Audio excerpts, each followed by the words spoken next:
بیتے دن بیتی یادیں، تحریر غفران امتیازی۔ اس کے مضمون میں اور میرا خاندان کے 2 حصے آپ سن چکے ہیں۔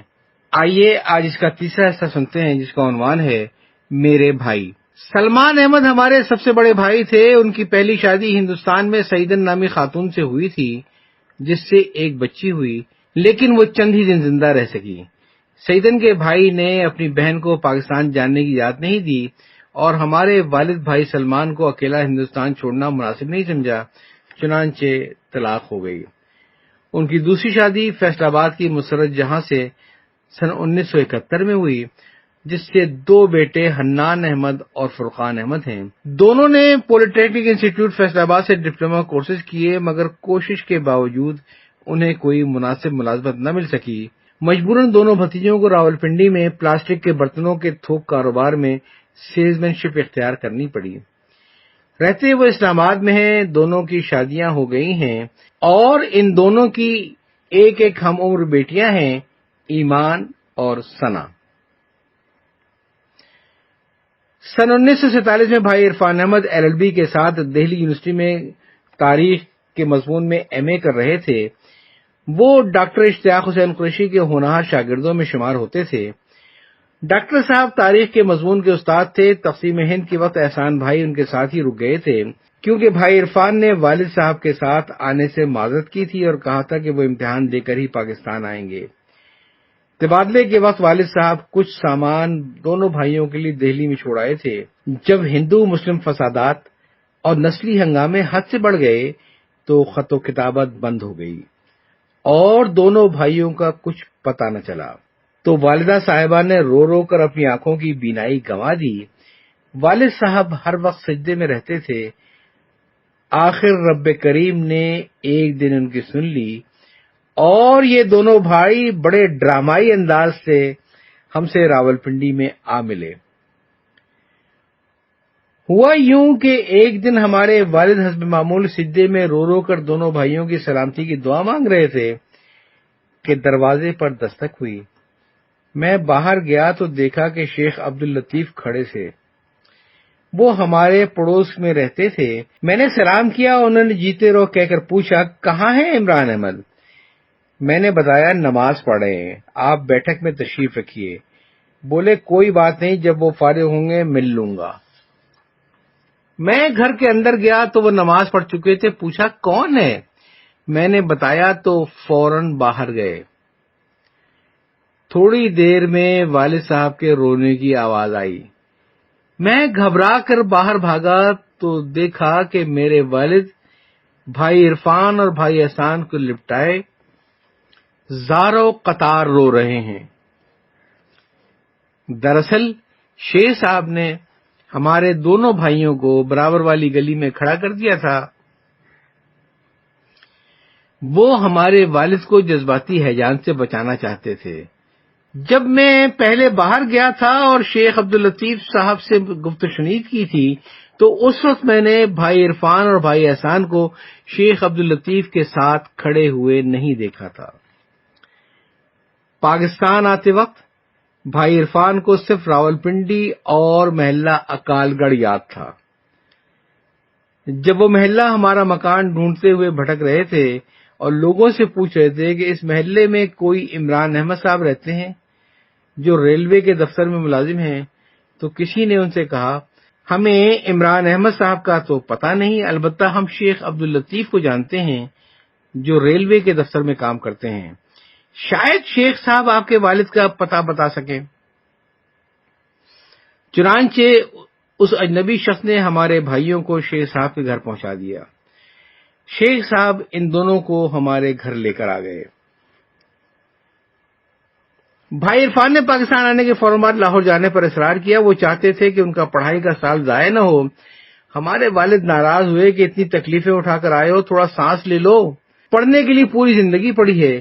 بھائی عرفان نے پاکستان آنے کے فوراً بعد لاہور جانے پر اصرار کیا۔ وہ چاہتے تھے کہ ان کا پڑھائی کا سال ضائع نہ ہو۔ ہمارے والد ناراض ہوئے کہ اتنی تکلیفیں اٹھا کر آئے ہو، تھوڑا سانس لے لو، پڑھنے کے لیے پوری زندگی پڑھی ہے۔ لیکن بھائی عرفان بضد تھے اور لاہور جا کر ہی دم لیا۔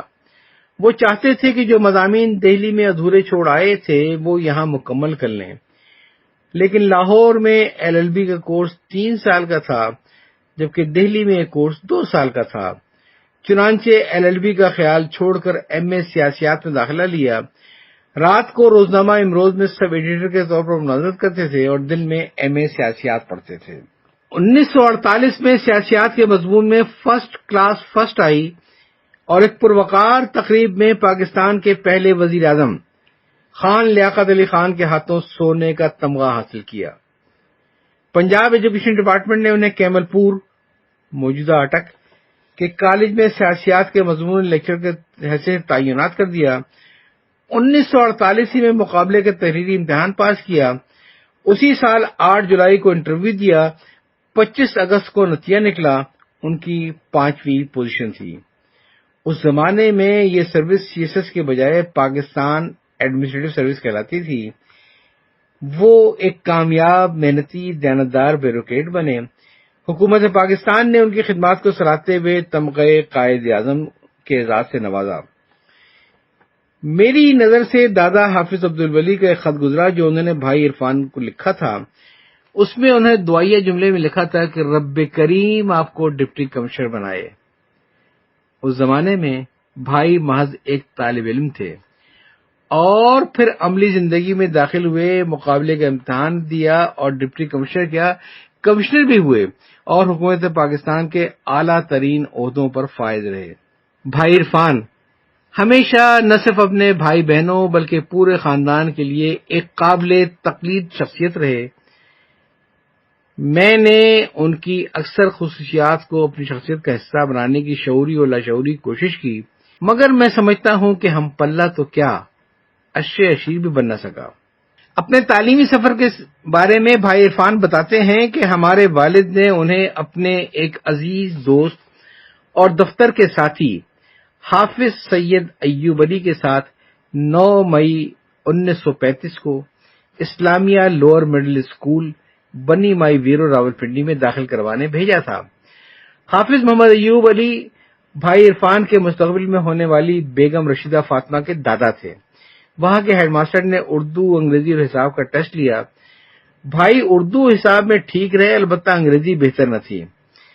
ہیڈ ماسٹر صاحب تیسری جماعت میں لینے کو تیار تھے، جبکہ حافظ سید محمد ایوب علی 5ویں جماعت میں داخلہ دلوانے پر مصر تھے۔ آخر کار یہ طے پایا کہ نہ تیسری نہ 5ویں بلکہ 4تھی جماعت میں لے لیا جائے۔ چنانچہ سن 1936 میں 4تھی کلاس پاس کی اور 1937 میں 5ویں۔ ان کے انگریزی کے استاد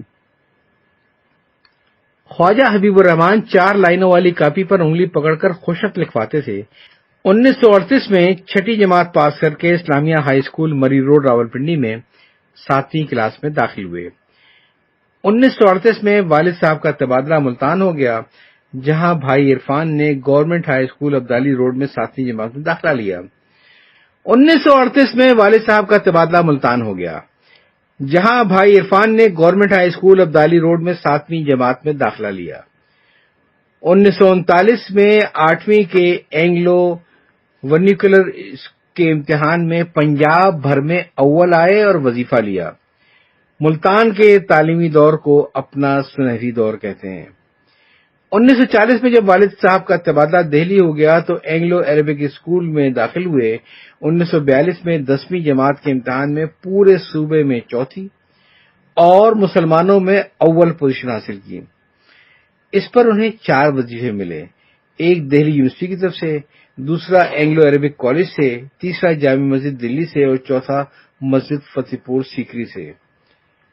1946 میں BA آنرز کا امتحان پاس کیا۔ اسی سال وہ تاریخ کے مضمون میں ماسٹرز کرنے کے لیے داخلہ لیا اور شام کو LLB کے ساتھ روسی زبان بھی سیکھتے تھے۔ 1950 میں سول سروس اکیڈمی میں تربیت مکمل کرنے کے بعد ان کی تعیناتی مشرقی پاکستان ہو گئی۔ 4 مہینے کے لیے کولمبو پلان کے تحت آسٹریلیا چلے گئے۔ 1951 سے 1953 تک نارائن گنج کے سب سے بڑے ڈویژنل مجسٹریٹ رہے۔ اس کے بعد 1955 سے 1956 تک under secretary commerce and industries پھر ڈسٹرکٹ مجسٹریٹ کھلنا رہے۔ اس کے بعد مشرقی پاکستان ہی میں ڈائریکٹر انڈسٹریز اور پھر اسی صوبے میں ڈائریکٹر سیکرٹری کامرس کے عہدے پر متعین رہے۔ مارچ 1958 میں مغربی Pakistan deputy regional election commissioner کی حیثیت سے لاہور تبدیل ہو کر آ گئے۔ اس سے پہلے 1958 میں ڈپٹی سیکرٹری محکمہ آبپاشی و نہری، پھر 1960 سے 62 تک ڈپٹی کمشنر لاڑکانہ، اس کے بعد حیدرآباد سندھ میں غلام محمد بیرج کے پروجیکٹ ڈائریکٹر تھے۔ بعد ازاں ایڈیشنل فائنانس سیکرٹری پھر مغربی پاکستان رہے۔ پھر فورڈ فاؤنڈیشن کی فیلوشپ کے تحت ہارورڈ یونیورسٹی سے ماسٹرز کی ڈگری حاصل کی۔ 1969 میں جوائنٹ سیکرٹری کامرس پہ، پھر 1970 میں مغربی پاکستان کے فائنانس سیکرٹری رہے، 5 سال تک چیئرمین پلاننگ بورڈ، پھر 1978 میں سیکرٹری زراعت اور اس کے بعد ایڈمنسٹریٹر زکوٰۃ و عشر، سیکرٹری امور مذہبی و اوقاف و حج۔ 1978 سے لے کر 1998 تک chairman central board of revenue تعینات رہے۔ جب عرفان بھائی وفاقی حکومت میں سینٹرل بورڈ آف ریونیو، موجودہ فیڈرل بورڈ آف ریونیو کے چیئرمین کے عہدے سے ریٹائر ہوئے تو میں نے ان سے انکم ٹیکس کے محکمے کی شکایت کی کہ مجھے ناحق پریشان کرتے ہیں۔ وہ ان کے رویے پر افسوس کرتے رہتے اور کہتے، بھائی صاحب اگر آسمان سے کوئی فرشتہ بھی ان کے قابو میں آ جائے تو یہ لوگ انہیں بھی نہیں چھوڑیں گے۔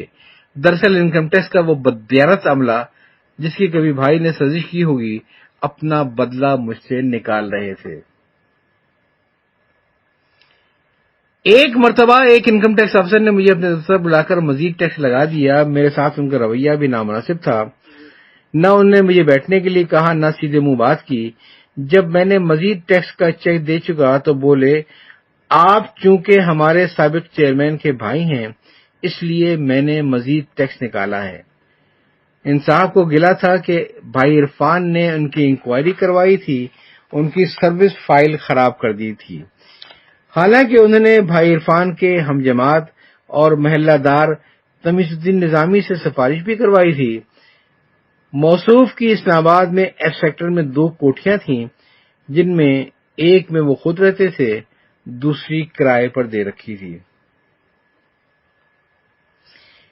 بھائی عرفان کی دیانتداری اتنی مشہور بلکہ بدنام تھی کہ جب ان کا تبادلہ وفاقی سیکرٹری زراعت سے کسی اور محکمے میں ہوا تو سنا ہے وہاں کے عملے نے ایک دوسرے کو مبارکباد دی، مٹھائیاں بانٹی۔ انہوں نے بڑی محنت سے ایک باعزت مقام حاصل کیا اور کسی چور اور بددیانت افسر کو برداشت نہیں کیا۔ افسر بکار خاص کا عہدہ قبول کر لیا مگر غلط کام سے معذرت چاہی۔ بھائی جان فائلوں کا انبار دفتر سے گھر لاتے اور رات گئے ایک ایک صفحہ پڑھتے، حاشیے پر اپنی ہدایات لکھتے۔ دفتر کا عملہ ان کی اس عادت سے بہت تنگ تھا کہ یہ بال کی کھال کیوں نکالتے ہیں۔ حکومت پاکستان سے ریٹائرمنٹ کے بعد بھی 1995 سے 1998 کے دوران کراچی میں بی سی آئی فاؤنڈیشن کے سیکرٹری جنرل رہے اور پھر لاہور میں پاکستان ایڈمنسٹریٹو اسٹاف کالج میں وزٹنگ پروفیسر کی حیثیت سے پڑھاتے رہے۔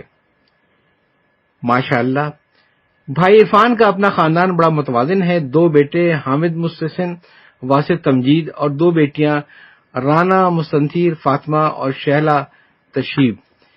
دونوں بیٹے اپنی اپنی فیملیز کے ساتھ امریکہ میں مقیم ہیں، رانا لندن میں اور شہلا اسلام آباد میں۔ دونوں بیٹے لندن اسکول آف اکنامکس سے پڑھے ہوئے ہیں اور اعلیٰ عہدے پر فائز ہیں۔ بیٹیاں بھی تعلیم یافتہ ہیں۔ بھائی عرفان احمد کی اولاد اپنے والد کا بڑا خیال رکھتی ہے۔ نہ صرف یہ کہ بہویں بلکہ داماد، بھائی بہن، پورا خاندان بھائی عرفان کی عزت کرتا ہے۔ بھائی احسان احمد کی شادی راولپنڈی کی ایک نوعمر لڑکی شاہدہ پروین سے ہوئی تھی جس سے ایک بیٹی شاکرہ ہے۔ بھائی احسان چونکہ گھریلو ذمہ داریوں سے جان چھڑاتے تھے اس لیے یہ بندھن زیادہ عرصہ چل نہ سکا۔ اس کے بعد احسان بھائی نے ساری عمر مجرد زندگی گزار دی۔ سید پور روڈ پر ان کا ایکسیڈنٹ ہوا۔ سائیکل چلاتے ہوئے کسی موٹر سائیکل سوار نے انہیں پیچھے سے آ کر مارا جس کے نتیجے میں ان کی ٹانگ ٹوٹ گئی۔ موٹر سائیکل سوار کا کہنا تھا کہ اس نے بہت آوازیں دی، ہارن بجائے مگر انہوں نے سنا ہی نہیں۔ وہ سنتے بھی کیسے، سماعت سے جو محروم تھے۔ ان کا علاج ہولی فیملی اسپتال میں کروایا گیا۔ ٹانگ میں جو راڈ پڑی جو ان کے انتقال سے چند ماہ پیشتر سے چلی، وہ بھی اس لیے ٹوٹی کہ قالین میں اوریچر گر گئے تھے، جس کی وجہ سے ان کے کوڑھے کی ہڈی کا مصنوعی کپ ٹوٹ گیا تھا۔ کمبائنڈ ملٹری اسپتال میں دوبارہ آپریشن ہوا۔ سرجن کے مطابق آپریشن کامیاب ہوا تھا۔ گھر لا کے ان کی فزیوتھراپی شروع کی، لیکن ان کو ناقابل برداشت تکلیف ہوتی تھی۔ منتیں کرتے تھے اور کہتے تھے کوئی اور طریقہ نکالو۔ یہ فزیوتھراپی کے دوسرے دن پاکستان انسٹی ٹیوٹ آف میڈیکل سائنسز پنز میں انتقال کر گئے۔ انا للہ و انا الیہ راجعون۔ سبحان احمد ہمارے بھائیوں میں سب سے چھوٹے بھائی ہیں۔ انہوں نے تعلیم سے فارغ ہونے کے بعد اگست 1964 میں بینک آفیسر کی حیثیت سے یونائیٹڈ بینک میں شمولیت اختیار کر لی تھی۔ وہ راولپنڈی اور اسلام آباد کی کئی برانچوں میں ڈپازیٹل انچارج اور پھر اس کے بعد کئی برانچوں کے مینیجر بھی رہے۔ جنوری 1978 میں ان کا برطانیہ تبادلہ ہو گیا۔ وہ وہاں بھی لندن اور اس کے گردنواں کی مختلف برانچوں میں مینیجر رہے۔ 1997 میں وائس پریزیڈنٹ کے عہدے تک پہنچ کر قبل از ریٹائرمنٹ لے لی۔